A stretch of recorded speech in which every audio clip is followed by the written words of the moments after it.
Hello, and welcome to Life Diaries, a space where the pages of life open up, one story at a time. These are tales written by experience, spoken from the heart.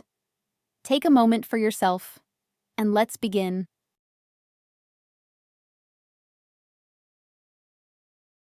The frost grew stronger, the snow underfoot sang its resonant song. Large, sharp stars looked down from the high sky onto the frozen earth. Arthur hurried home. His face burned from the cold, which pierced even the thick padded jacket. Only his feet in spacious felt boots felt warm. He was returning from a friend's house, Peter, with whom they had shared life since childhood. Much had happened on their path, but Peter was always there in times of need, offering support, helping in any way he could. More often than not, his help was silent, for Peter was not known for his eloquence. And in most cases, words were unnecessary. Peter was one of those unshakable anchors that kept Arthur in his native Oakwood. Although his children, who had long found firm footing in the city, persistently called their father to them. "Think how much easier it will be for you there," his daughter Sarah urged. "All conveniences are at hand. No need to bend your back over the garden. Your payments are decent, enough for everything, for an apartment and for entertainment. You'll go to the cinema, the theater." "Where would I go from my native nest?" Arthur persisted. "And what about the nest?" His son Michael picked up. "What about the house? Old, dilapidated. Either patch the roof, or fix the fence, or something else. You'll have endless troubles with it. But in an apartment? Bliss? You'll live like a king." "A stone cage," Arthur insisted. "And what would I do there? You're always busy, and I'll sit all alone, like an owl." "We'll visit you more often," Sarah offered her argument. "You live 150 kilometers from the city. It's not easy to travel." Arthur only sighed heavily, shaking his head negatively. No, he would not leave Oakwood. His children, so modern and sensible, couldn't understand this. There was, of course, some truth in their words. But how could he part with the house that had become part of him? He remembered how his grandfather and father built it, how the whole village helped when his grandfather's previous home burned down after being struck by lightning. The new house turned out wonderfully, solid, strong, keeping the smell of resin and fresh wood. Many years later, when young Arthur, having served in the army, decided to link his fate, his grandfather passed the house to his only grandson. He himself moved in with his son. Arthur still remembered his grandfather's words. "A man must bring his wife into his own home. A wife should be behind her husband as if behind a stone wall. Then there will be happiness." And Arthur tried with all his might, so that Helen felt completely safe beside him, knowing no worries, simply enjoying quiet family happiness. Helen. He met her when she was still a child. A girl with serious blue eyes, 2 thin braids, tanned, in a light pink sundress and worn dusty sandals, and a thick book under her arm. That's how Arthur first saw his future wife. Of course, he couldn't have imagined then that it was fate. Arthur himself was about 10 or 11 years old then. He was heading to the pond with Peter and other village boys.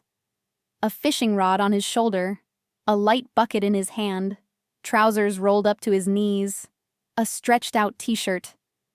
Ahead was a whole summer. The holidays had just begun.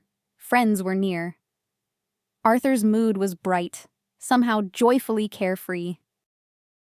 And then she appeared, standing by the fence near Granny Annie's house, thoughtfully watching a cat with kittens. A newcomer. Arthur had never seen her in Oakwood before, and something about her immediately caught his attention. Something made him stop to get a better look at this fragile figure. The other boys walked past, not noticing the stranger. But Arthur? He already felt then that this girl was not just a random passerby on his path. "Well, what are you doing?" Peter turned around. "Why are you frozen? Let's go!" At that moment, the girl raised her enormous blue eyes to Arthur. He felt as if struck by electricity from head to toe. The boy, surprised at himself, blushed to the roots of his hair. "Coming! Coming!" he shouted to Peter, rushing to catch up with his friends. Later he learned her name, Helen, and that she would now live with Granny Annie because something terrible had happened to her parents, and they were gone. Rumors circulated. Some boys claimed they had run away, abandoning their daughter. Others whispered about a terrible tragedy. Still others told stories about how Helen's parents got lost in the forest. Later it turned out that the girl's mother and father died in a car accident. They were driving to the city in a passing car. The driver lost control on a slippery road, and Helen was sent to the neighboring village, to her only relative, Granny Annie. Having learned of her fate, Arthur felt deep pity for the girl.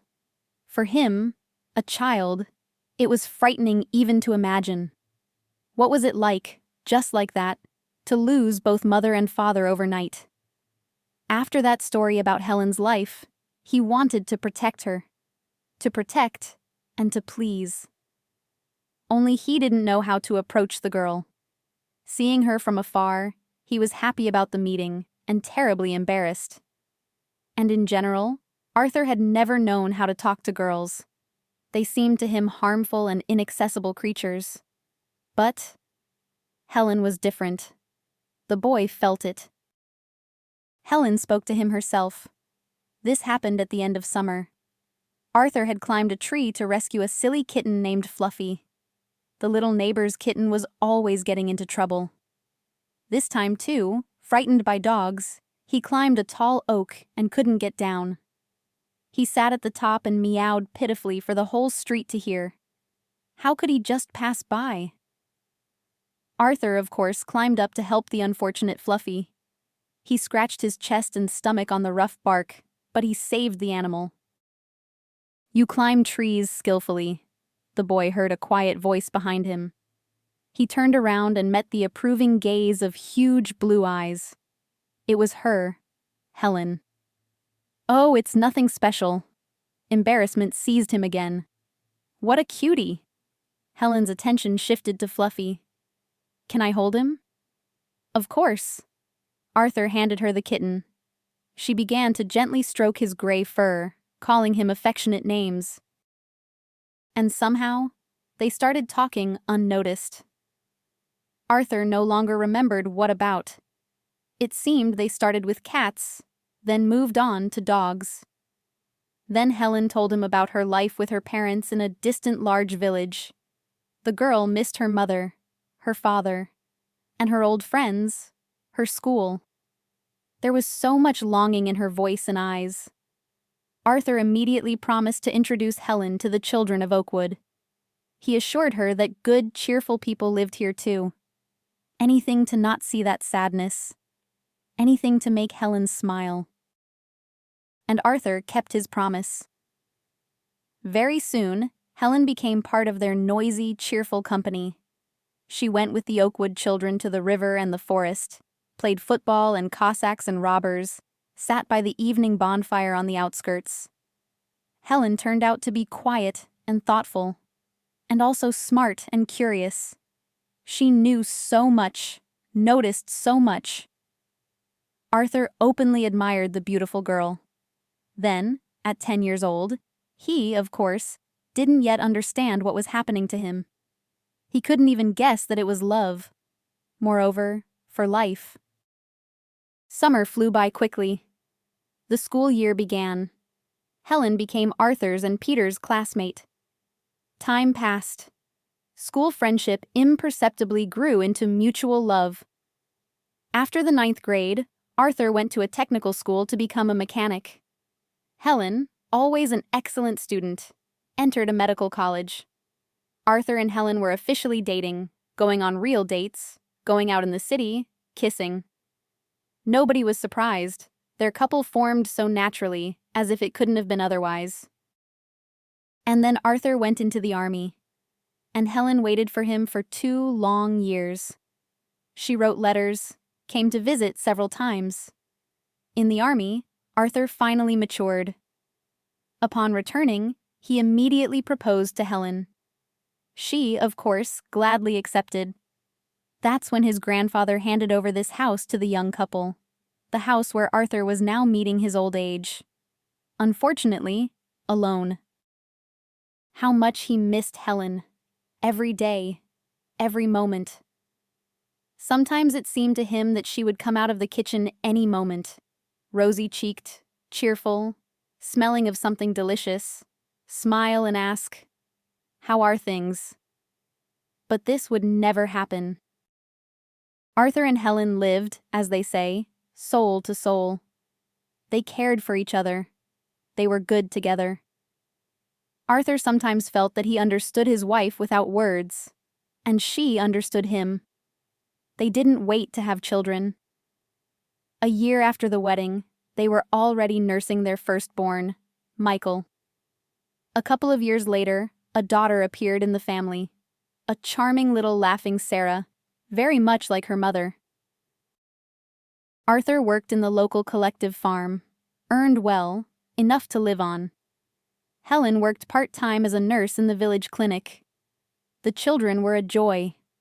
Both studied well, helped with the household, obeyed their parents. Only one thing clouded their family happiness. During Helen's second pregnancy, when they were expecting Sarah, it turned out that she had a heart defect. Whether it was congenital or acquired was difficult to understand. The ailment hadn't bothered her before, but giving birth to 2 children in quick succession exacerbated the disease. After their daughter was born, Helen began to suffer from attacks. She would suddenly turn pale, her lips would turn blue, she would clutch her heart. At such moments, Arthur was gripped by icy fear. He could protect his beloved from anything, from a rabid dog, from an evil person, from the elements, but not from a treacherous disease. Arthur and Helen dreamed of a large family. They didn't intend to stop at 2, but the doctors said that Helen could no longer become a mother. It was dangerous for her life. Helen constantly took pills, periodically went to the hospital. Gradually, Arthur got used to this. Got used to the fact that the illness was under control, and almost stopped fearing for his wife. The children grew up. First, their son left to study in the city. He entered the economics faculty of a prestigious university. By himself, without connections, without money. Arthur and Helen were proud of him, but also worried. How was he there alone, without them? What if he dropped out, got into bad company? But Michael didn't disappoint. He studied excellently and also worked part-time. 2 years later, Sarah followed in her brother's footsteps. She also left for the city. And Arthur and Helen were left alone in their house. Yes, that was a golden period in their lives. Arthur remembered it with tenderness. The children were grown, living their own lives, visiting occasionally, bringing a heap of impressions and news. Their son and daughter were doing well, both in their careers and personal lives. Arthur and Helen were proud of them, rejoiced for them, and they enjoyed a calm, measured life, waiting for grandchildren. They went to the forest for mushrooms, fished, celebrated holidays with Peter and his wife Nancy. It was good. Then the grandchildren appeared. First, a daughter for their son, then a son for their daughter. A new era began for Helen and Arthur. The little ones were brought to their grandmother and grandfather for the summer, and they enthusiastically looked after them. Now they didn't need to work. They could devote all their time to these wonderful little people. Returning with the little ones from the forest or fishing, Arthur could already smell delicious baking from the yard. Helen was trying for her loved ones while they were out. The man thought many times, "This is happiness. and thanked fate for this gift. For Helen, for the children, for the grandchildren. The grandchildren grew up and started visiting Oakwood less often. Understandably, they had their own things to do. Friends. The little ones of yesterday turned into teenagers. Sarah and Michael also didn't spoil their parents with frequent visits. When would they have the time? Work, home, children. Helen and Arthur missed them, but understood. Life in the city is frantic.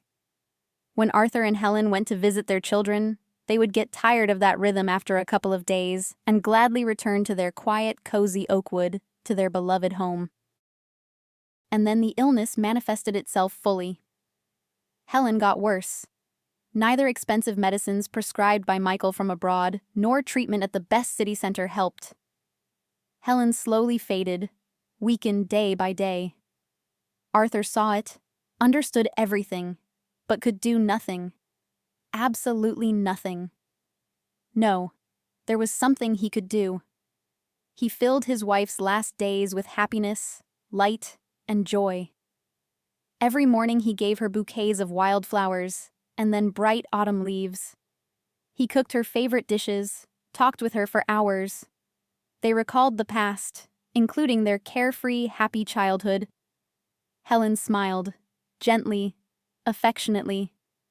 Arthur tried to imprint that smile in his memory down to the smallest detail. One evening, Helen felt unwell. Arthur called an ambulance. His wife was taken to the city hospital. Arthur held her hand until the gurney was wheeled into the ward. He never saw her alive again. The doctors did everything possible, but it was no use. Arthur grieved heavily. Everything around lost meaning. Colors faded. Sounds became muffled, as if coming through water. The children stayed with their inconsolable father for a while, and then fluttered back into their lives. And it was good. Work and worries distract from grief, help get through difficult days. Peter stayed with Arthur, faithful Peter. He came every day, sat nearby, silently, as always. The friends smoked on the porch, sometimes talked about the news or the weather. Peter's wife, Nancy, also often appeared, always bringing something tasty. Pies, goulash, dumplings. Everything Arthur liked. The man appreciated the care of his loved ones. He knew they also missed Helen. All four had known each other since childhood and had become like family over the years in Oakwood. Gradually, life returned to its course.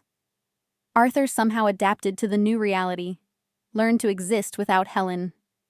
Although, why without Helen? His wife was always present in his thoughts. He talked to her before bed, shared sorrows and joys. Mentally, of course. These silent dialogues made him feel lighter, warmer. The children urged their lonely father to move to the city, closer to them. The money Arthur and Helen had saved would be enough for a cozy one-bedroom apartment. City life, they said, would be easier and more pleasant. And they, and their children, and grandchildren would be nearby. They could see each other more often. But Arthur couldn't leave his home, where every corner reminded him of happy years, and the landscapes of Oakwood, and the forest with which he had become one, and his favorite spot by the river, where he fished and where he could think so well, and Peter and Nancy. Finally, silent Peter, who had become like a brother to him. No, he couldn't leave. This was his place. But how to explain this to his children? They gave logical, undeniable arguments. Arthur had almost reached his gate. His house stood at the edge of the street. Beyond the fence lay the snowy highway, where cars rarely passed now. Further on was a wide field, and behind it stood the forest like a wall, the very one where Arthur loved to spend time. It was late and cold. The frost seemed to be getting stronger. Tomorrow, perhaps school would even be canceled. Wide, straight columns of smoke rose from the chimneys into the sky. Life was bustling in these houses. Wives were cooking dinner. Children were doing homework. Cheerful, warm, bright, cozy. And Arthur? Empty rooms awaited him. Warm ones, though. When he left, he had heated the house well. It was quite bright, although there had never been streetlights on his street. They only lit the central part of Oakwood. But the light of the full moon, which had rolled into the sky, was quite sufficient.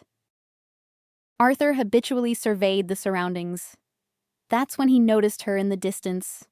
A small, fragile, hunched figure of a person. Someone was trudging along the side of the road, slowly, barely moving their feet. Either from fatigue, or perhaps injured or drunk. In any case, the person clearly needed help. It was dangerous to stay outside in such frost. Arthur hurried towards the solitary figure. For his age, he was in excellent shape, didn't complain about his strength, and could still run very fast. Daily long walks and physical labor had hardened him. This person was clearly not from Oakwood, because they were moving away from the village, trudging along the highway towards the city. Could they really be planning to walk in such frost? Arthur sped up. The figure was getting closer. Now there were only a few dozen meters left to the person.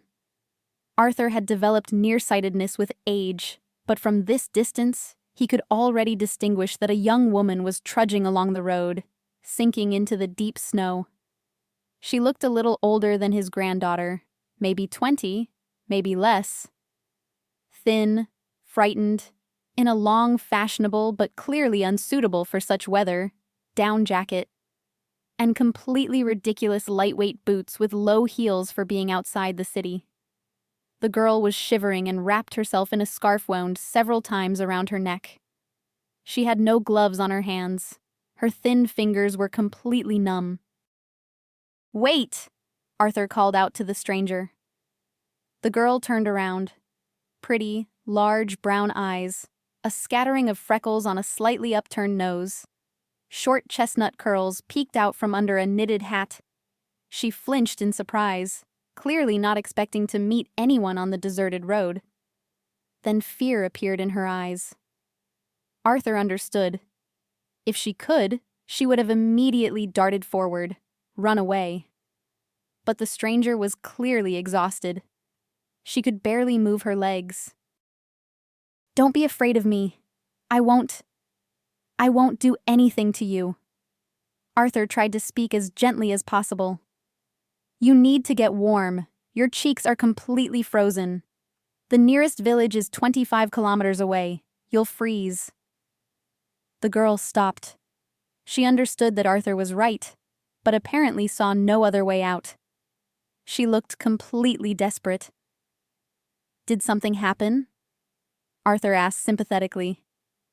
He knew that letting her go now was like abandoning someone to certain death. "Yes," the stranger finally said, her voice trembling. She was clearly holding back tears. Do you need help?" "Yes." The girl nodded again.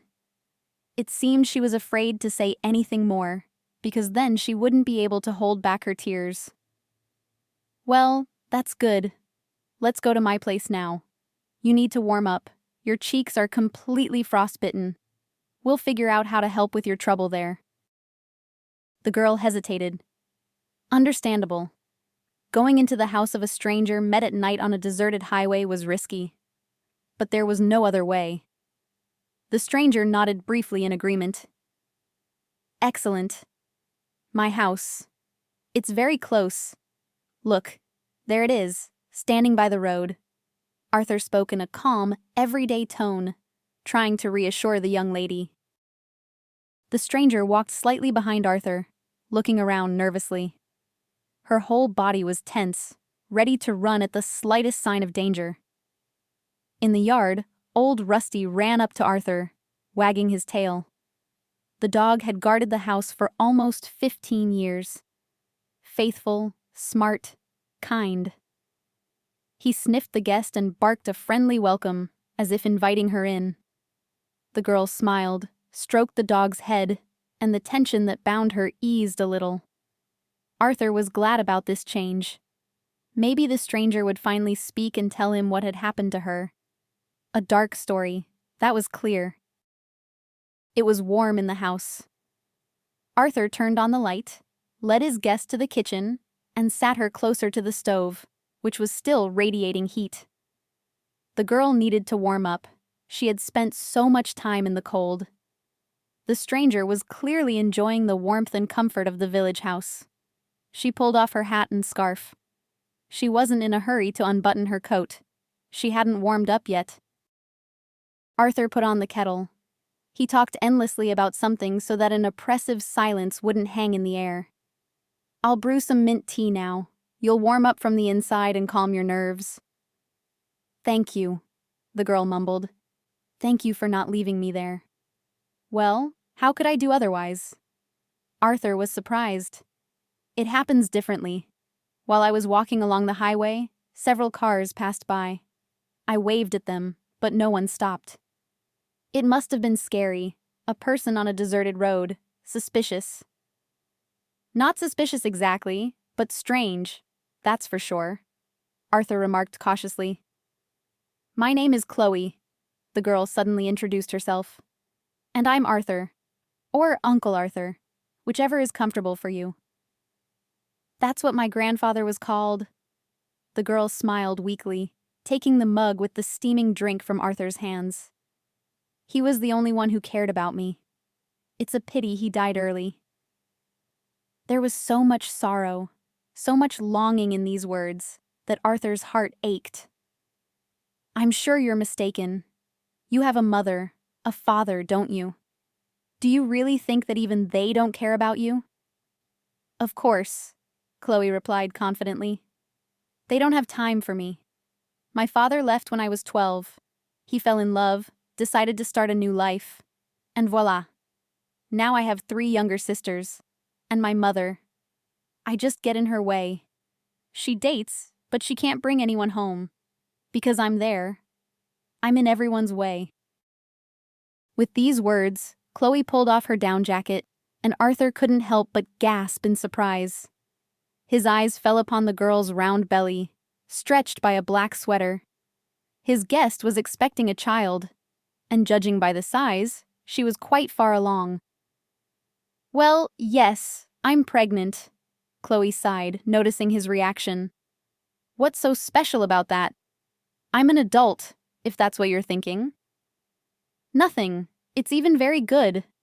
Children are happiness. It's just that now I don't understand anything. How did you end up on the highway at night, and in such a condition?" "Oh, it's a very long story," the girl sighed. "But we're not in a hurry. Will you tell me?" "Of course, if you want." Chloe grew up in a modest family.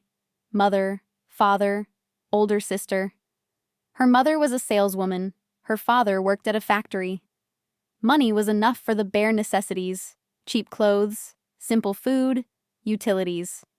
There was no money for travel, good cosmetics, or a fashionable phone.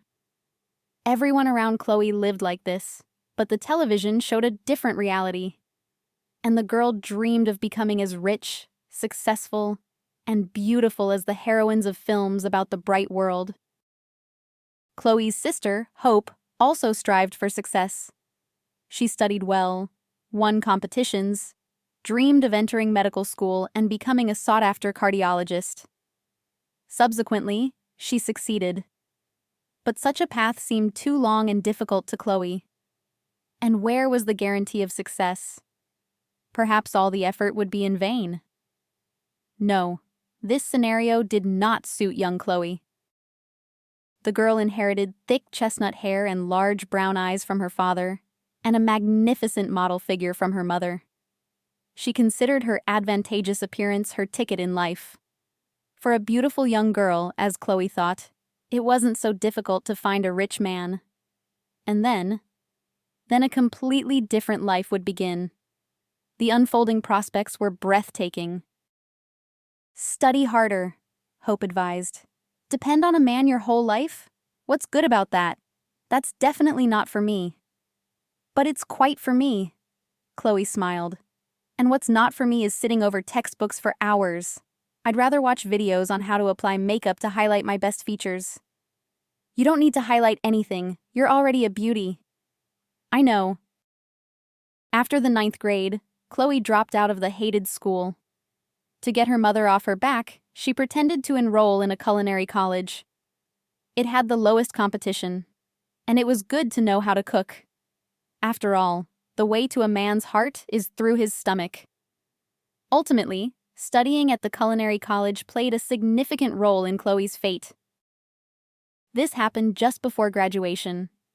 The girl was doing an internship as a cook's assistant in one of the most popular restaurants. Hope helped her get the job. Her older sister had already graduated from university, worked as a doctor in a private clinic, and had connections. The owner of the restaurant was Julian, a young man from the Armenian diaspora. Tall, athletic, well-built, always stylishly and expensively dressed, impeccably polite to the staff, witty, cheerful, and very handsome. Black eyes, an elegant curve of the lips, noble eyebrows. Julian was twice Chloe's age, but that didn't stop her from falling in love. Here he was, the man of her dreams. Rich, handsome, successful. With such a man, she could go through fire and water. Nothing was scary. But the observant girl immediately noticed a wedding ring on Julian's finger. Yes, he was married.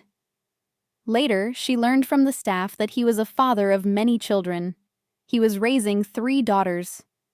For a long time, Chloe only cast loving glances at her idol. Not all of them escaped the eyes of the staff. An attentive waitress named Olivia noticed the impression Julian made on the young intern. "You're in love, aren't you?" she asked directly one day. Chloe was flussled and answered truthfully, "I think so." "It's not surprising. Julian is handsome, of course. And you, by the way, are quite his type." "What do you mean?" "It's very simple. He likes them like that. Thin, young, graceful, and big-eyed." "But Julian is married." "Who has that ever stopped?" Olivia smirked. "Tell me honestly, aren't you afraid of being a mistress? Because he definitely won't leave his wife and children for you." "I'm not afraid," Chloe replied. At that moment, she didn't care, as long as she was near Julian. "Well then, I can arrange a date for you." "Julian. He asked me himself to talk to you, to sound you out. He liked you too." Chloe couldn't believe it. Her head was spinning. Julian, this prince, this king, her idol. Had he really noticed her and even asked Olivia to talk to her? Wow. Of course, Chloe gladly agreed. The first meeting took place in a huge country mansion. Everything was mysterious and romantic. Julian sent a car for Chloe. The driver took her out of the city to that very mansion. Luxury. Everything here was luxurious. The girl felt as if she had stepped into a movie about the beautiful life, one of those she loved so much. Julian was waiting for Chloe in a gazebo covered with lanterns and flowers, next to the pool. The stars shone brightly in the sky.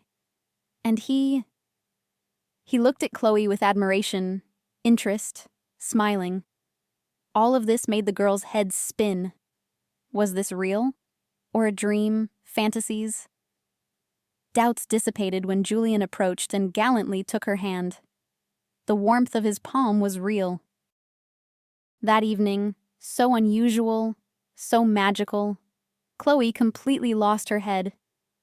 Julian turned out to be even more perfect than he seemed from a distance. Smart, sensitive, insightful. He incredibly guessed all of Chloe's desires and fulfilled them almost instantly. And the way he looked at her. That gaze made her feel wonderful, unique. Next to Julian, Chloe felt like a queen. Julian was generous with gifts, expensive jewelry, branded cosmetics, elite perfume. The girl's dreams came true. Chloe bought clothes in boutiques. These things, they were strikingly different from everything she had worn before. In dresses and jeans from famous designers, Chloe felt luxurious, irresistible. The admiration in the eyes of others, and most importantly, in Julian's dark eyes, further convinced her of her own beauty. Julian. He was so gentle with her. The authoritative, rich man treated Chloe like a fragile flower or a crystal vase. It was so pleasant to be near him, to inhale his scent, to feel the warmth of his hands, to hear his low voice with a slight hoarseness, to see his smile. Kind, charming, warm. They usually met at that mansion. As Chloe understood, it was one of Julian's country houses for recreation. There were many spacious, stylishly furnished rooms, a gym, a mini cinema, 2 pools. The area around the indoor pool simulated a beach. White sand, palm trees, sun loungers. Julian and Chloe often spent time here. While she swam, Julian, lounging on a sun lounger, watched. He said he admired her graceful movements and sculpted figure. The girl was pleased. During these meetings, which happened regularly, there was no one in the house, not even servants. Chloe enjoyed the closeness of her beloved and the surrounding luxury, without regard for anyone. Of course, Chloe understood that she was just a mistress. Julian repeatedly emphasized how important his family was to him, and at the same time, he looked at her like that. Her presence made him happy. Chloe knew this for sure. Everything else was unimportant for now. "You probably condemn me?" Chloe asked, lowering her gaze, addressing her attentive listener. "It just sounds like that. But you see, I knew Julian was married, and I still agreed. And with joy." "Not at all, honestly," Arthur replied. "You're just a young girl, and he's an adult, married man, the owner of a large business. He's the one to blame. As a man, as the elder." "Perhaps you're right. Only then I didn't blame Julian for anything. On the contrary, I felt sorry for him. I saw that he loved me. At least, it seemed so to me. But I understood that he couldn't leave his wife and children. His relatives wouldn't understand him. Julian often said how important the opinion of their elders is to them. They would never forgive him. That's why I felt sorry for him. And I loved him very much." One day, Julian told everyone he was going on a business trip. In reality, he arranged a vacation for himself and his young mistress. They flew to Thailand, from cold February to hot sunny summer. Winter was tiresome, snow, frost, slush. And here, just a few hours by plane, and Chloe and her beloved were in a summer fairy tale. Luxurious beaches, mesmerizing views, warm turquoise water. Chloe and Julian could finally appear together openly, in restaurants, at discos, on the streets. They looked magnificent. Chloe knew it. Handsome, masculine Julian and she. Fragile, happy, tanned. Julian put his arm around her waist, held her hand, kissed her. They weren't hiding for the first time. These were indescribable feelings. Chloe had never felt so happy. In Julian's strong, reliable embrace, she forgot about everything. Even about the fact that he was married, and soon they would return, where she would again have to be content with rare meetings and feel like just a mistress. Deep down, hope lived. Hope that Julian would sooner or later leave for her. It happens. Why shouldn't this miracle happen to them? Only something had to happen that would help Julian decide. There, in Thailand, the man once confided in her. They were returning from the beach. It was late at night. Julian and Chloe loved to swim in the dark when there were few people, and often returned after midnight. So now they were strolling along the water's edge. Water dripped from Chloe's long, wavy hair. She didn't dry it. Julian once admitted that he loved watching her wet hair. That way, she reminded him of a mermaid. So the girl tried for him. The moon shone brightly in the sky. Here it was somehow unusual. Too large, naturally yellow, as if painted. A fantastic sight. Muffled music came from somewhere near the pier. Probably a disco had started in the bar. "What are you dreaming about?" Julian asked thoughtfully. Chloe pondered. Should she tell the truth? Admit that she dreamed of falling asleep and waking up in his arms, making breakfast, seeing him off to work, ironing his shirts? Wouldn't that sound too cliché? What if Julian considered her clingy? No, Chloe couldn't allow that. "I dream of traveling a lot.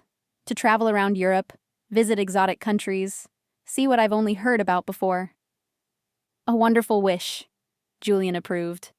"I'll help you fulfill it. I like the idea myself." "And you? What are you dreaming about?" Chloe asked. His answer stunned her. "I dream of a son," Julian confessed. "More than anything in the world, I want to have a son. But my wife and I only have daughters. I adore them. My daughters are my life. I'm proud of them. I love them. But I continue to dream of an heir." "I would never have thought that." "Why?" Julian smiled. "I thought you dreamed of opening a new chain of restaurants, a new business, building an empire."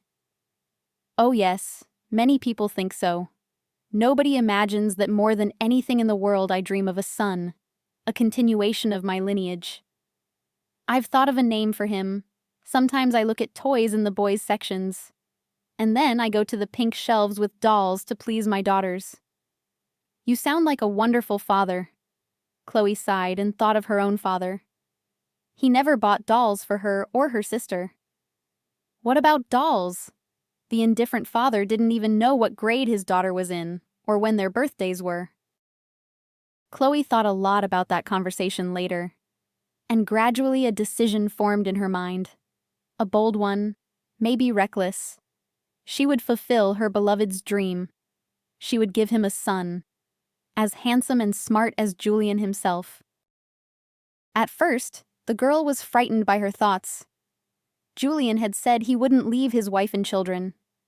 Would he be happy about the news of a child on the side? This was serious.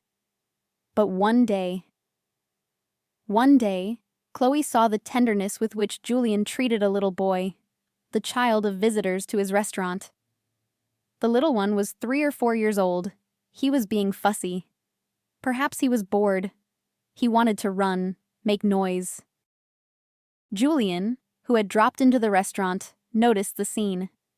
He approached the child, shook his hand like an adult, started a conversation, and the little one immediately calmed down, as if he had grown up. "You are happy parents," he said to the visitors. "You have a wonderful son growing up, a real man." "Yeah, right," the boy's mother chuckled skeptically. Her whole demeanor suggested she didn't consider herself a happy parent. But Chloe, who had finished her internship and was working as a waitress, noticed everything. Julian's tender look at the child, his warm smile. It seemed he really dreamed of a son very much. This episode helped Chloe decide. She realized it was time to move from planning to action. She simply stopped taking her pills. And also, she sifted through the internet looking for a way to conceive a boy. The methods seemed unreliable. Chloe needed guarantees, and she turned to Hope, her older sister, who had graduated from medical academy and definitely knew her stuff. "You have strange interests," Hope said in surprise. "Nothing strange. We have a waitress, Olivia. She and her husband are planning a second child. The eldest is a daughter. They want a son. Is that possible?" "Well, there's one option," Hope replied. "Not particularly reliable, but it increases the chances.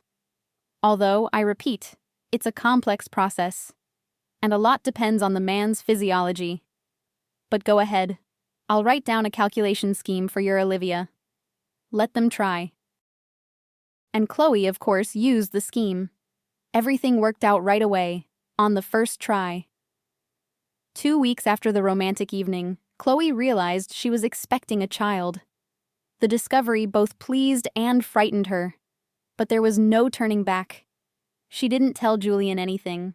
She wanted to find out the gender first, then make a surprise. Circumstances worked out well. The man flew to Armenia with his family for several months.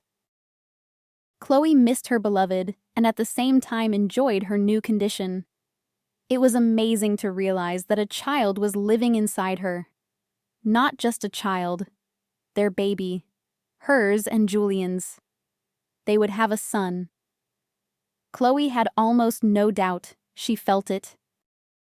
She didn't tell her relatives about the pregnancy. Nobody was interested anyway.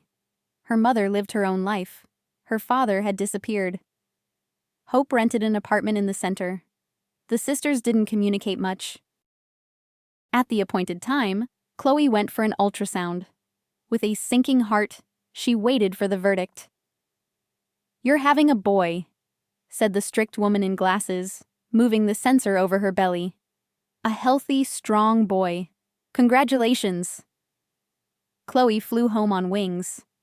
That day, Hope came to visit and immediately understood everything. Her sister had diamond eyes. "Are you pregnant?" she asked quietly when their mother left. "Yes," Chloe nodded, not hiding her smile. "I'll have a son soon." "Who's the father?" "The best man in the world." "And where is he? Why aren't you with him? How will you raise the child?" "Dad," Chloe said dreamily. "He's just not in the country right now. It's not good to tell him something like this over the phone. I'll wait for him to arrive and everything will be decided. Just don't tell Mom yet, or she'll drive me crazy." "Whatever you say," Hope shrugged. "If you need help, ask. I can't promise much, but I'll help in any way I can." "Thank you very much." Her mother still managed to get on her nerves. When her belly became impossible to hide, she noticed everything. How she screamed at Chloe, called her names, threatened her with a hard fate. Then she softened, began to inquire about the father. Chloe told the truth, but she didn't believe her. She decided that Chloe had gotten pregnant by a good-for-nothing and was now making things up. Her mother often sighed about her fate, complaining that soon her ungrateful daughter would dump a freeloader on her. The girl clenched her teeth to avoid arguing and waited for her beloved's return.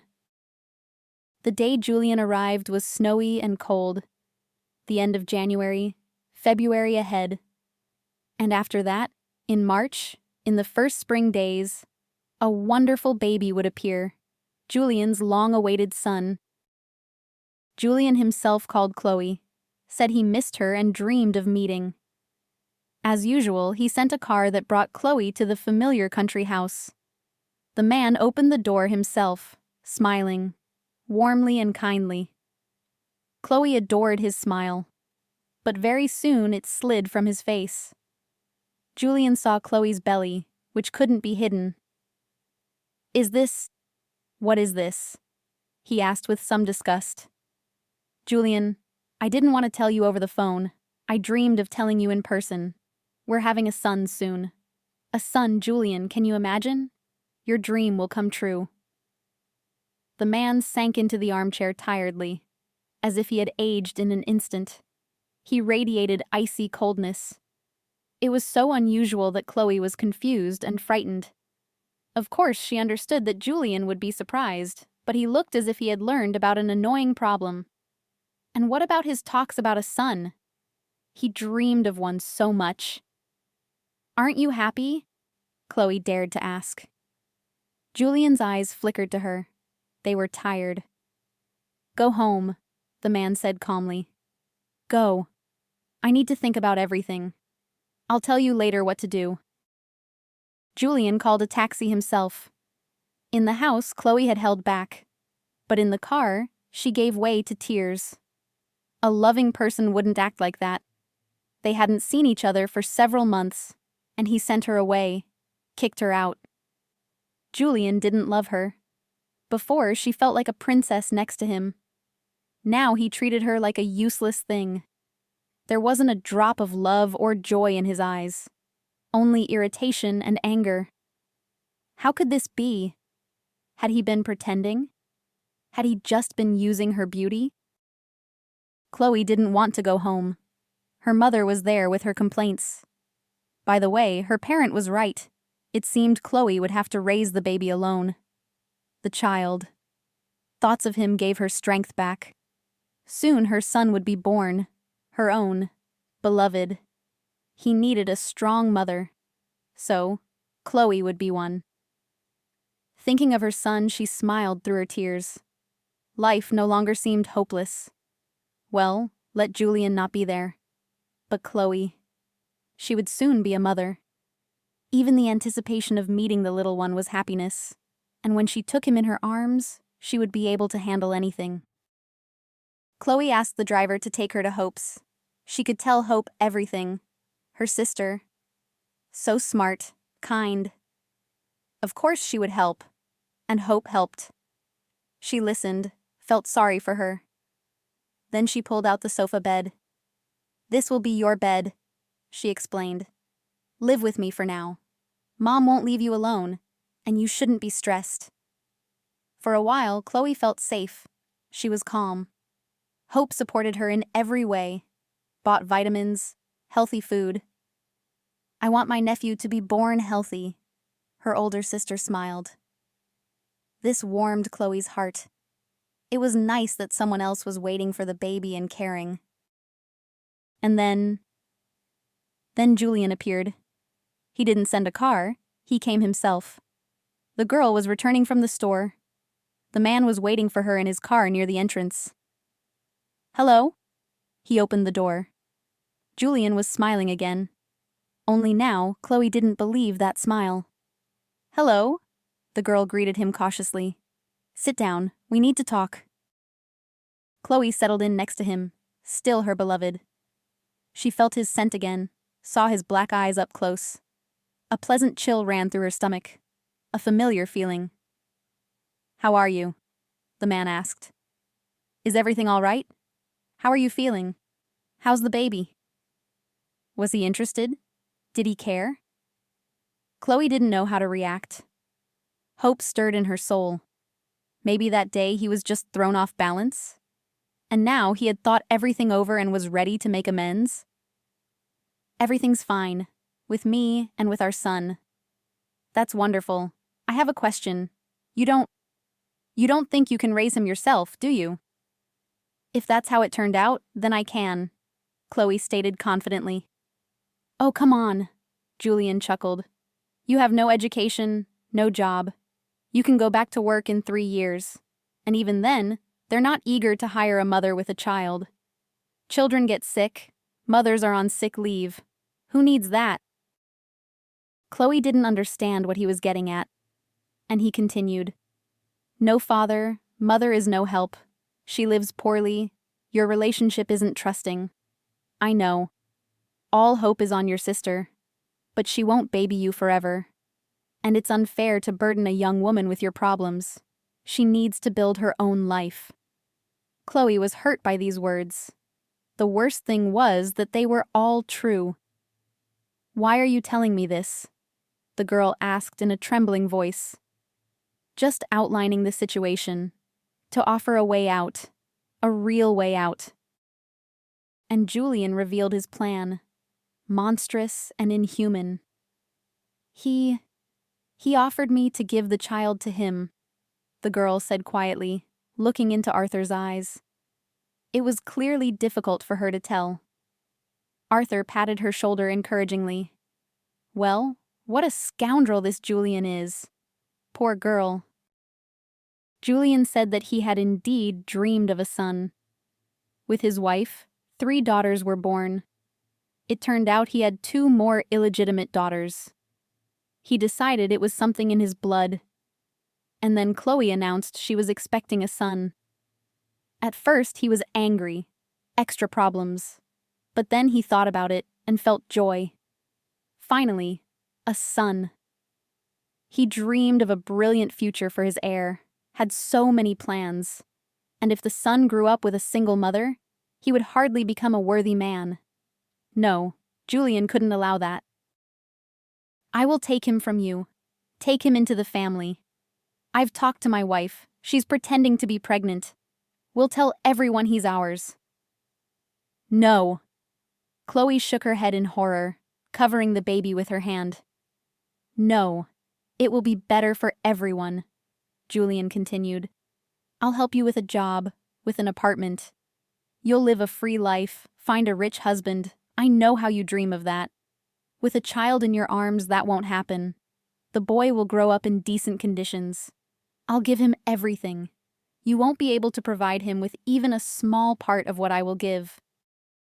Julian's gaze was almost pleading. At that moment, Chloe felt power over this strong man. Perhaps because of this, she mistakenly thought she could decide something. No, the girl repeated. She couldn't part with the little one. Chloe had waited for him so much, thought about him so much. She already loved her son with all her heart. Give him to Julian? Never. Just think about it, Julian asked. I'll call you later. There's nothing to think about. No, Chloe said and left. She blocked Julian's number so as not to get upset. At home, she told Hope. Her sister's face became anxious. This is bad, very bad, she said. People like Julian are used to getting their way. You need to be on your guard. Her sister was right. Julian didn't back down. A week later, Chloe was almost kidnapped. They tried to drag her into a van with dirty license plates right on the street. She was so scared. She couldn't resist. A coincidence saved her. A police car appeared. The failed kidnapper pushed Chloe away, jumped into the van, and sped off. She sat down in a snowdrift, her legs weak. Learning what had happened, Hope became seriously alarmed. He won't stop. Her sister shook her head. At that moment, the phone rang. On Hope's phone. She answered, then handed the receiver to Chloe. Strange, but it's for you. Well, hello. Julian's voice sounded distant, cold, harsh. Was this really the man who had recently called her beautiful? A queen? Please stop harassing me, Chloe pleaded. I beg you, leave me alone. I'll leave you alone as soon as I get my son. You can be free. A car will come for you today. Be ready by 8. A person will take you to a private clinic. You'll give birth there. The child will be taken, and you'll be sent home. With compensation, of course. Chloe couldn't believe this was happening. Julian turned out to be not a prince, but an evil, cruel man. And there seemed to be no salvation. He had money, connections, people. How could she stand up to a man used to buying anything? And now he was offering money for her little one. It was beyond comprehension. Well, just think, what a man. Arthur couldn't help himself. Emotions overwhelmed him. It's my own fault. Chloe lowered her eyes. I wanted a beautiful life, and I got myself into this mess. You shouldn't blame yourself. Arthur tried to speak more gently. You were young, inexperienced, and you fell in love with that scoundrel. You were just unlucky. Chloe took a deep breath and continued. Hope called me a taxi at 6 in the evening, 2 hours before the appointed time. She booked a room in a hotel in the neighboring city. She said I shouldn't give up if I wanted to protect the baby. Hope, as always, had a clear plan. She said Chloe needed to hold out until the birth, a little over a month. And then, it was important to register the baby in her name in time. Once Chloe was officially recognized as the mother, Julian couldn't do anything. But there were many difficulties in this plan. Firstly, hiding from someone like Julian, even for a few weeks, was problematic. A hotel wasn't a reliable place. You needed a passport to check in. The data would be exposed. But there was no other way. The sisters had no acquaintances willing to shelter them for a few weeks. Secondly, the birth itself. As soon as Chloe went to the maternity hospital, Julian would find out. He would surely be watching the clinics. But Hope will help with that, Chloe smiled. She figured it out. She has a midwife acquaintance who will deliver the baby. She has a room set up in her apartment, so Julian won't find out anything. So the sisters formulated a plan. Chloe would go to the neighboring city, live in a hotel. When the time came, Hope would come, and they would go to the midwife. Then, Chloe would have to stay in the hotel for a while longer because processing documents wasn't a quick matter. And after that, when the birth certificate was in hand, she could safely return. But nothing worked out. Chloe shook her head.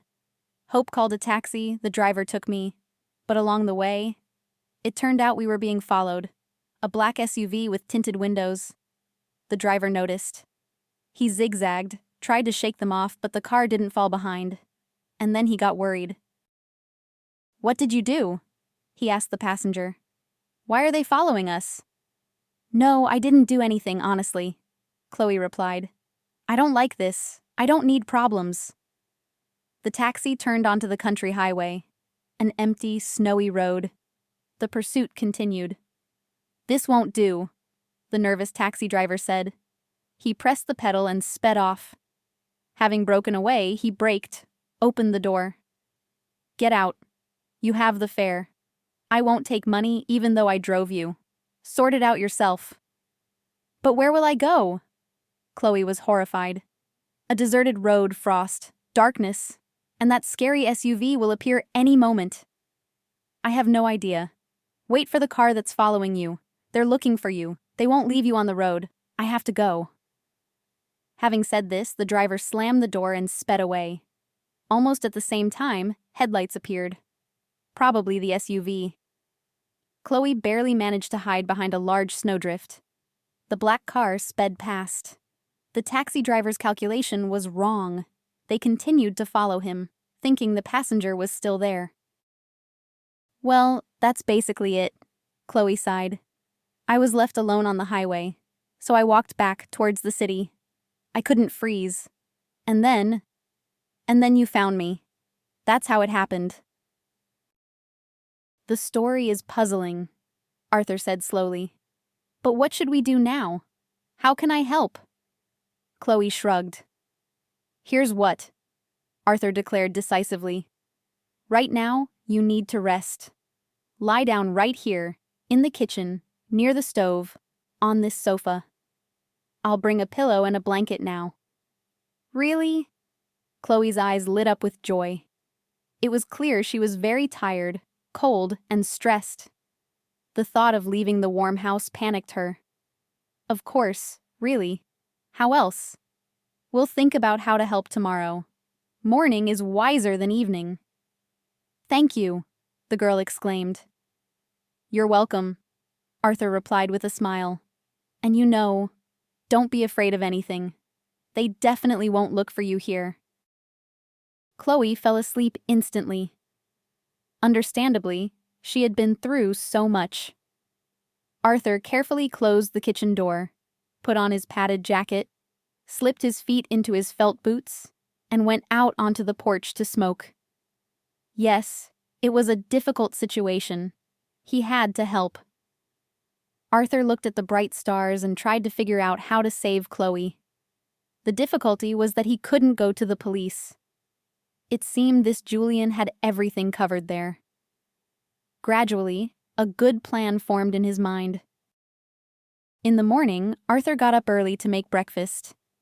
He was used to coffee and a sandwich, but today he had a guest, and a pregnant one at that. She needed a full meal. He made scrambled eggs with chicken and tomatoes. Chloe eagerly fell upon the breakfast and devoured everything in the blink of an eye. "Thank you. It's incredibly delicious."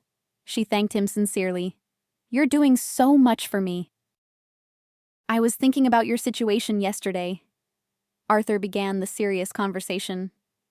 "And I decided, why go to a hotel where they can easily find you? Stay with me. They won't look for you here. I'll tell the villagers you're my niece. They know her, our Lucy. She came when she was a teenager. And you look alike, so no questions will arise. But I can't. I feel uncomfortable burdening you." Stop that nonsense, Arthur interrupted. It's no trouble for me. And helping someone in such a situation is normal. So live here as long as you need. And you can stay with the baby later until you get the documents sorted out. Thank you. Chloe threw her arms around the embarrassed Arthur. Lucy, if anyone asks, your name is Lucy, the elderly man reminded her with a smile. Yes, I'll remember. And can I call Hope from your phone? I'm afraid mine is tapped. I'll tell her how things are. She's worried. Of course. Arthur handed her his mobile phone. And a new life began in the small village house. Chloe slept a lot at first. Arthur understood that her body was fighting stress and tried not to disturb her. He told the neighbors that his niece Lucinda had arrived. She had recently married, was expecting a child, and her husband was finishing renovations. They sent Lucy to her uncle for fresh air so she wouldn't breathe paint fumes. The story didn't raise any questions from anyone. Only Peter suspected something, but he kept it to himself. Chloe spoke little, sometimes talking about her life before everything happened. It seemed she had been an unwanted child. Only Hope and her grandfather Arthur cared for her, but he died early. The girl sometimes called Hope from Arthur's phone, speaking in hushed tones. Arthur would go into the back rooms. In gratitude, Chloe tried to help. She washed dishes, dusted. One day, she decided to bake a pie. It didn't work out. The dough was raw, the outside was burnt, she had oversalted the filling. Well, I ruined the ingredients, Chloe lamented. It's nothing, you're still young, Arthur chuckled. And he thought to himself that a culinary college graduate should know how to bake something like that. But maybe Chloe hadn't recovered from what she had been through. She had been through something terrible. And it wasn't over yet. The crucial part of the plan was ahead. Arthur felt sorry for the young girl who had gotten into such a mess through inexperience. He understood that Chloe was looking for love and protection. Everything she hadn't seen from her indifferent parents. That's why she fell in love with Julian, who was twice her age. Chloe. Almost a child, a little older than his granddaughter. Only Alice is loved and spoiled. But this girl was abandoned to her fate. At least her sister was reliable. It was a pity Hope couldn't come. Her visit would have cheered Chloe up. But Julian's people might be watching Hope, so the sisters communicated from a distance. Arthur sometimes wondered what would have happened to Chloe if he hadn't met her. Would she have frozen, or would Julian have caught up with her? She was lucky that night.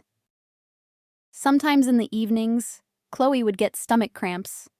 She would hold her belly with her hands, listen, calculating something. Arthur understood. The time for birth was approaching. Sometimes he felt scared. What if it started at his house? What should he do? He could call the neighbor. Old Martha used to work as an orderly in a maternity hospital. But how long ago was that? Arthur became more anxious. One evening, while eating dinner, Chloe announced the news to her hospitable host. "It's time," she said. "What?" Arthur didn't understand. "It's time to go to the city, to the midwife. She's been warned, she's waiting. The baby wants out, the time is coming. He's kicking, as if it's cramped." "Well, I'll be." Arthur scratched his head. "So, a new person soon. I've lived so many years, and it's still a miracle." "I can't believe it either," Chloe admitted. "And I'm afraid of childbirth. But Hope says I'm like a submarine. There's nowhere to go." "Okay, how will you get there?" "Hope will call a taxi. I'll leave the day after tomorrow evening. Maybe for a day, maybe for a couple of days. Then I'll need to stay somewhere with the baby while the documents are being processed." Of course," Arthur understood. "Agreed. You'll come back here with the child. But do we need to prepare? A crib, a stroller, clothes, formula, diapers?" "Hope has prepared everything. I'll come back with the baby and the things. Chloe smiled. Everything will be fine. You're lucky to have a sister like that, Arthur approved. She seems good. That's true, Chloe agreed. I can't imagine what I'd do without her. And without you, too. That evening, Arthur went to Peter and Nancy's. The occasion was joyful. Sam, their youngest son, had received a scientific degree. The guy had worked hard for his goal. The old friends sat up late, reminiscing about their youth. Funny stories. As always, they talked about Helen. Peter and Nancy missed her too. Closer to midnight, Arthur headed home. He opened the door quietly so as not to wake Chloe. She was sleeping, of course. But as soon as he entered the hallway, he heard the girl's voice. She was speaking loudly, clearly, thinking she was alone. Tomorrow I'll come for the baby. Will he be with you already? No, I need to know for sure. Act carefully. Yes, he agrees. I'll live with the baby here. I'll have to take care of him. It's not easy. So I want 50%, not 30. You're taking more risk, but I'm not on vacation either. I'll have to deal with the little squawker. Don't forget. Arthur was stunned by what he heard. The first thing that struck him was little squawker. Chloe had spoken of her son with such tenderness. And now this. This is a dangerous scheme, but we've calculated everything. The plan shouldn't fail. Everything is thought out. Chloe continued to say strange, incomprehensible things.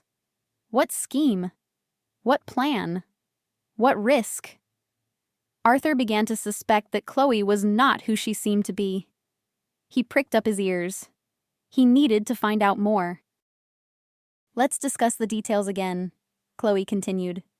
You sneak into the maternity hospital disguised as an orderly. Take the baby. Inject him with a sedative so he doesn't scream. Bring him to your place. I'll be waiting there. I'll take the little one. Come back here. Pretend to be an ecstatic, inexperienced mother. Meanwhile, you contact the family. Demand money. As soon as we get it, we leave the boy at the train station, and we fly to Europe. With that kind of money, nobody will find us. Arthur was stunned. Chloe, without realizing it, had revealed the plan. Some things were unclear, but he grasped the essence. Chloe was only pretending to be pregnant. She was planning with someone to take someone else's baby from the maternity hospital for money, and his house was being used as a hideout. They wouldn't look for her and the baby in the old village house. It wouldn't occur to anyone. Perhaps the criminals had learned about the lonely kind widower from someone and invented a detective story. They portrayed Chloe as a victim hiding from an evil lover who wanted to take the child. In reality, they were planning to take a newborn. Arthur stood by the door, listening to Chloe's unusually harsh, cold voice, and frantically thought about what to do. He had to turn around, slip out of the house, and go back to Peter's. Together they would find a way out. And now, run, before Chloe noticed. Otherwise, everything would be lost. Arthur, without turning around, backed out the door. Chloe didn't realize anything. The man ran as fast as he could to his friend's house. Peter and Nancy listened carefully. Why didn't you tell me right away? Peter asked in surprise. I thought that girl didn't look much like your Lucy. I was afraid you'd let it slip. And she said she was in danger. Well, I'll be, Nancy said slowly. You sheltered a bandit. She's a magnificent actress, Arthur sighed. If I hadn't accidentally overheard that conversation, I wouldn't have guessed. We need to save the baby, Peter declared. The one they plan to take. Newborns are fragile. Who knows what that girl might do to him, even if not out of malice. The baby shouldn't fall into such hands. I know, but how do we save him? Arthur looked at his friends. I don't know what to do. Which maternity hospital is the baby in? Who is the accomplice? We don't know anything. Not even the city is known. We need to go to Officer John, Nancy exclaimed. Officer John was the local district police officer. Honest, brave, decisive, with a strong sense of justice. He would advise them. They didn't wait for morning. They went to the station at night. Officer John was on duty. Peter knew. He had met him the day before. The officer said he was working the night shift. Officer John was surprised to see his old friends. "What brings you here? Did something happen?" "Something happened," Peter replied. Arthur stepped forward and began his long story. The officer listened attentively, asking questions. "This sounds like some kind of fashionable story," he said when Arthur finished. "I'll contact my colleagues in the city, consult with them, and you two go your separate ways so as not to arouse suspicion. You, Arthur, act as usual, and in the morning make up an excuse and go to Peter's. Stay there. If I understand correctly, we're talking about a serious crime." The next morning, Arthur made breakfast as usual. The girl was chatting cheerfully, talking about her dream. Arthur tried to smile so as not to arouse suspicion. It was difficult. Chloe stroked her fake belly, talked to the non-existent baby. Liar. How deceitful, insincere, unpleasant she was, like a nasty toad. And how had Arthur not noticed before? "I'm going to Peter's," he told Chloe. "For the whole day, I need to fix the shed roof. You, don't get bored here. Lunch is in the fridge. I'll be back for dinner." "Of course," Chloe smiled radiantly. "And I'll get ready. The taxi from Hope is tomorrow. I can't believe I'll meet my son in a couple of days. I'm nervous." Arthur forced a smile and hurried to Peter's. He couldn't stay under the same roof with that person anymore. Arthur spent the whole day at Peter and Nancy's. They discussed, made assumptions. It was easier to go through it with old friends. Late in the evening, Officer John appeared at Peter's house. Tired, but cheerful. "Well, old bandits, the crime is solved. We caught the criminals. And we also busted someone else." Nancy invited the men to the table. When they were settled, Officer John told an incredible story. Chloe turned out not to be Chloe. Her real name was Teresa.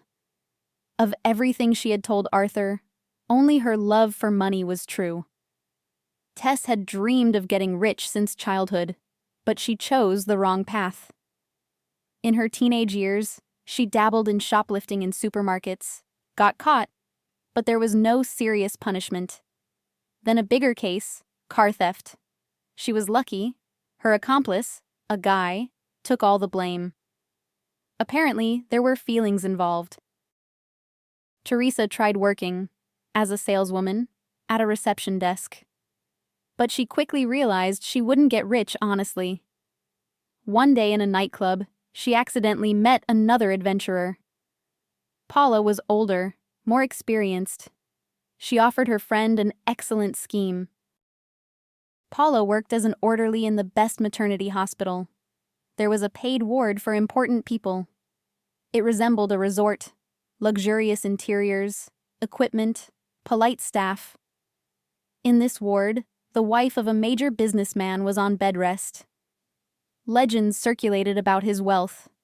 Paula knew that the child was long awaited, hard won.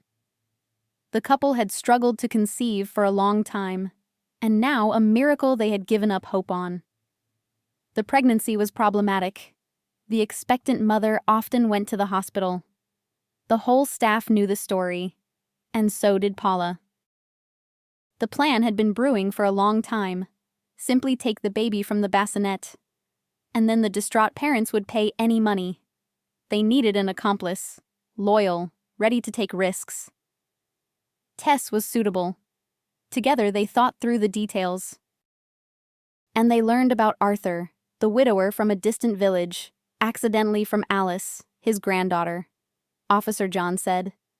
She was telling her friends about her grandfather in a cafe, saying how much she missed her grandmother, describing his kindness. And Paula and Teresa, sitting at the next table, overheard. An incredible coincidence. The cunning girls investigated, made sure there was a lonely widower in the old house. They moved on to action. They staged the scene with the trudging pregnant girl. Officer John shook his head. And you fell for it. Then she piled on the lies. A good actress. You didn't suspect anything? Not even a thought, Arthur agreed. I felt sorry for her, unhappy, confused. And we took that girl from you, Officer John continued. The other day, supposedly for document check, saying a stranger in the village, living here for a month. According to witnesses, the lady's belly turned out to be fake. We checked her documents. It turned out she was wanted for property damage. She had punctured tires. She had been repeatedly brought in for minor offenses. And then we got to the story with the child. The girl was flimsy. She immediately gave up her friend. And we caught her red-handed in the maternity hospital while she was taking the baby out.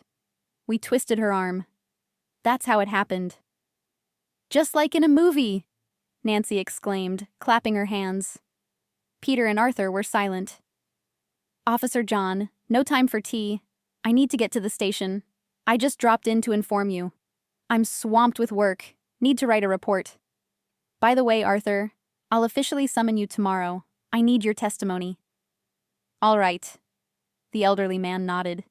He needed time to get used to it. It didn't make sense. He had grown attached to Chloe, felt for her story. He felt sorry for the poor, confused girl whose head had been messed up by an older lover. And now, there was no Julian? She told such a believable story about the older lover, described him so vividly. Julian, Officer John clarified, is a real person. She tried to charm him, and she succeeded. Young, beautiful. The cunning girl managed to take photos and videos, then extorted money. He paid. He didn't want his wife, relatives, partners to find out. It would damage his reputation. In the end, he reported it to the police. Well, what a girl. Nancy shook her head. A devil in a skirt. By the way, that businessman whose baby they wanted to take is very grateful to you, Arthur.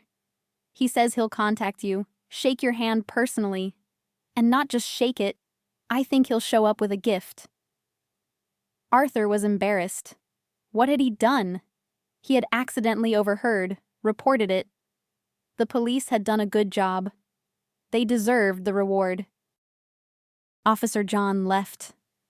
Nancy went to the kitchen. Pots and pans clattered. Calming sounds. Peter and Arthur remained at the table. Yes, Peter said. Well, what a business. Will you trust anyone now? Why? Arthur was surprised. If it happened again, I'd do the same. Better to get burned than leave a person in trouble. You're an amazing person, Peter said slowly. Well, how about fishing tomorrow morning? That's a good idea, Arthur approved.